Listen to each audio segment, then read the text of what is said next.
Hello student, तो हम last video में पढ़े हैं मूलों की प्रकृति के बारे में। हमने देखा किस तरह से मूलों की प्रकृति इस पे डिपेंड करती है विविक्तर पे। अगर मूलों की प्रकृति हमको निकालना है तो हमको विविक्तर निकालना आना चाहिए। विविक्तर का मतलब होता है बी स्क्वायर माइनस 4ac। तो रूट के अंदर लिखा था श्रीधराचार्य फार्मूले के अंदर जो रूट में लिखी हुई क्वांटिटी है वही क्या है, विविक्तर है।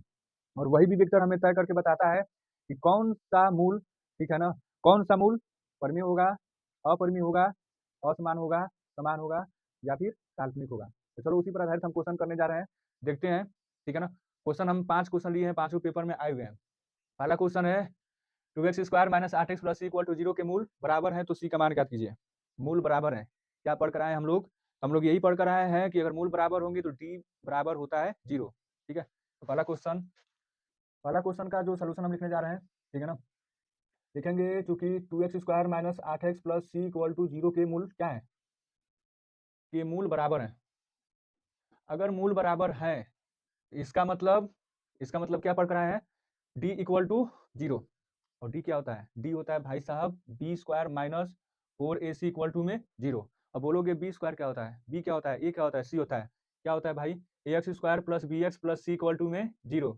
ये जो एक्स स्क्वायर गुणांक है उसी को हम लोग बोलते हैं ए, और ये जो एक्स गुणांक उसको बोलते हैं बी, और जो कांस्टेंट रह जाता है उसको बोलते हैं सी। तो चलो बताओ एक्स स्क्वायर का गुणांक क्या है, 2, तो ये तो ए है, यही क्या है, ए है।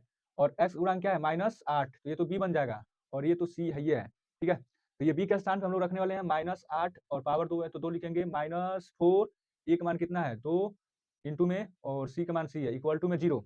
8 का वर्ग करेंगे 64 और माइनस का वर्ग प्लस, 8 वर्ग कर लिए 64, 4 दूना 8 सी इक्वल टू में 0, 8 सी इक्वल टू में 64, तो सी का मान कितना आ जाएगा 8। ये आंसर इतना आसान था, और इसका आंसर इतना आसान था इसलिए ये क्वेश्चन 1 नंबर का है, 1 अंक आएगा पेपर में। ठीक है, बढ़ते हैं हम अगले क्वेश्चन पे, और अगला क्वेश्चन भी वैसे ही है। क्या पूछ लिया, 3x² माइनस 6x प्लस के इक्वल टू 0 के मूल समान है, तो के का मान बताओ।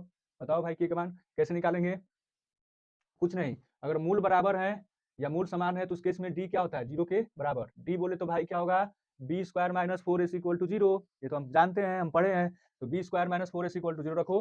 देखो क्वेश्चन नंबर 2 का सोल्यूशन बहुत आसान है। ठीक है, रखेंगे बी का मान, तो बी का मान देखो कितना है, -6, -6 का स्क्वायर कर लेना, -4ac फार्मूला है इसका, ए का मान बोलो 3 है, सी का मान बोलो के है, इक्वल टू में 0, -6 का स्क्वायर 36, 4 3 12, के इक्वल टू में 0, या फिर लिख सकते हैं 12 के इक्वल टू में 36, तो के का माना जाएगा 3, दोनों पक्षों में 3 से 12 से भाग कर देंगे।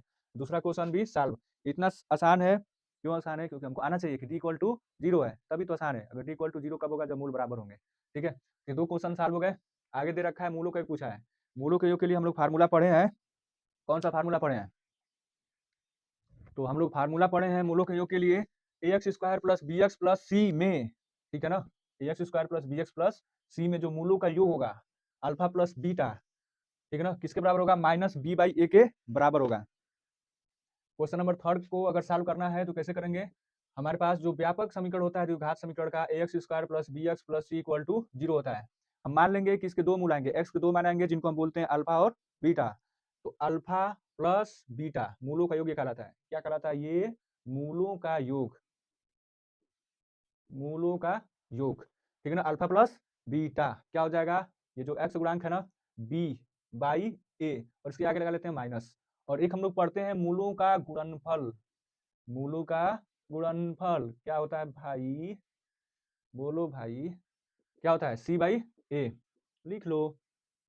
क्या लेते हैं, प्लस माइनस प्लस, तो b के सामने आता है, b के हिस्से में आता है माइनस, a के हिस्से में आता है प्लस, c के हिस्से में आता है प्लस। तो ये वाला फार्मूला का हल कर लेना है, कर रहा है मूलों के होगा, मूलों के योग निकालना है, निकाल लो। अल्फा प्लस बीटा, मान लेंगे मूल अल्फा और बीटा है और उसका योग पूछा है। क्या लिखेंगे, x का गुणांक कितना है 3, -3, और पहले से फार्मूले में माइनस होता है, एक और माइनस लगा लो, बाटा में ए कौन है 5, तो 5 लिख लो। तो अल्फा प्लस बीटा आ जाएगा कितना, 3/5, मूलों का फल आ जाएगा 3/5। अरे हमसे गुणनफल भी पूछ लेगा तो कोई रॉकेट साइंस नहीं है, alpha into beta equal to 2/5, गुणनफल भी हम निकाल सकते हैं, लेकिन हमसे गुणनफल नहीं पूछा था, जितना पूछेगा उतना ही हम लोग हल करेंगे और उतना ही क्या करेंगे, निकालेंगे। ध्यान से देखते हैं, अगले क्वेश्चन पे मूव करते हैं, क्वेश्चन नंबर 4 पे। क्वेश्चन नंबर 4 पे, क्वेश्चन नंबर 4 क्या है, द्विघात समीकरण 2x² माइनस 4x प्लस 1 के मूल हैं, नेचर पूछा है, क्या पूछा है, प्रकृति पूछा है। मूल पूछता है अल्फा बीटा का मान, वो नहीं पूछा है, प्रकृति पूछा है, नेचर कैसे होंगे, वास्तविक होंगे कि काल्पनिक होंगे कि परमेय होंगे कि अपरमेय होंगे, वो सब हम अभी हल करेंगे। क्वेश्चन नंबर 4 का हम लोग क्या करेंगे, सॉल्यूशन। ठीक है, देखो क्या लिखा है, 2x square minus 4x plus में 1, ये क्या है भाई a, और ये कौन है b, और ये कौन है c, इक्वल टू में क्या है 0। ठीक है ना, इसके मूल पूछा है तो d निकालो, d का मतलब b square minus 4ac, b का मान रखो -4 का स्क्वायर माइनस 4, a का मान 2, c का मान 1, 4 कवर करेंगे 16 माइनस कवर प्लस माइनस 4 दूना 8 इक्वल टू में 8। अरे तो 0 के बराबर नहीं आया, अगर 0 के बराबर आता तो हम बोलते हैं मूल बराबर है, 0 के बराबर न आए तो हम लोग बोलेंगे, ठीक है ना, ये जो मूल आया है 0 से बड़ा आया है। 0 से क्या है, अरे मूल बोल रहे हैं, ये जो विविक्तर आया है 0 से बड़ा है। 0 से बड़ा होने का मतलब ये तो परफेक्ट स्क्वायर है नहीं, ये तो नॉट परफेक्ट स्क्वायर है, और नॉट परफेक्ट स्क्वायर यानी कि ये पूर्ण वर्ग नहीं है, तो इसका हम रूट नहीं निकाल सकते हैं। जब रूट नहीं निकाल सकते तो पक्का ये अपरमेय होगा। अपरमेय और क्या बोला जा सकता है, वास्तविक भी बोल सकते हैं। ठीक है, और क्या बोला जा सकता है, असमान है। कैसा है ये, असमान। असमान को कभी कभी किताब में भिन्न भी लिखा रहता है, भिन्न का मतलब अलग अलग, असमान। दो मूल आएंगे, दोनों क्या होंगे, भिन्न भिन्न होंगे। ठीक है, ये क्वेश्चन नंबर 4 का सोल्यूशन है। क्वेश्चन नंबर 5 में दिया है कि यदि द्विघात समीकरण X square minus 2kx minus 6 equal to 0 का एक मूल 3 है तो k का मान बताओ। अगर किसी द्विघात समीकरण का मूल हमको पता है तो हम जानते हैं कि द्विघात समीकरण का मूल उस समीकरण को क्या करते हैं, सेटिस्फाई करते हैं। कहने का मतलब जहाँ x है वहाँ पे मूल रख दो, जो 3 है उसका मान रख दो, डायरेक्ट आंसर निकल कर आएगा। क्वेश्चन नंबर 5 का सलूशन आपकी स्क्रीन पर देखिए, जहां जहां x है वहां वहां 3 रख दो, क्वेश्चन सॉल्व। 3 का स्क्वायर 2kx इंटू में 3 माइनस 6 इक्वल टू में 0, 3 का वर्ग 9 2 तिहाई 6 माइनस 6 इक्वल टू में 0, 9 में से 6 घटाते हैं, सबको आता है 3 आएगा, 9 में 6 घटाओ 3 आएगा, 3 माइनस 6 के यानी कि 6 के इक्वल टू में 3, पता चला ना कैसे लिखा है, पक्षांतर करके लिख दिए हैं। और k इक्वल टू आ जाएगा 3/6, 3 कम 3 3 6, तो फाइनली k का मान निकल कर आने वाला है 1/2। ये 5 क्वेश्चन है, बहुत बहुत इंपॉर्टेंट है, आपके पेपर में 2 नंबर फिक्स है।